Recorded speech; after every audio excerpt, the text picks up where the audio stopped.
তাহরিরুল মারআ ফি আহদির রিসালা, অর্থাৎ রাসূলের যুগে নারী স্বাধীনতা নামক গ্রন্থটির লেখক কে?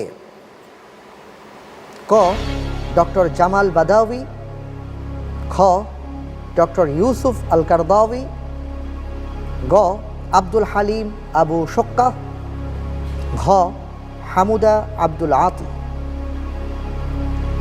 তাহরিরুল মারআ ফি আহদির রিসালা। জি আলহামদুলিল্লাহ, উত্তর ঘ হামুদা আব্দুল আতি।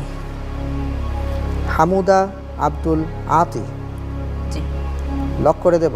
জি ইনশাআল্লাহ। হামুদা আব্দুল আতি ঘ লক করে দেওয়া হোক। ঘ হামুদা আব্দুল আতি। যাক, আপনি লক করে দিতে বলেছেন, আমি লক করে দিয়েছি। আর আপনার উত্তরটি সঠিক হয়নি। ইন্না লিল্লাহ। অসুবিধা নেই, আল্লাহ ভরসা। 6 নম্বর মাইনাস হয়ে গেছে, তবে চমৎকারভাবে আপনি এ পর্যন্ত এগিয়ে এসছেন।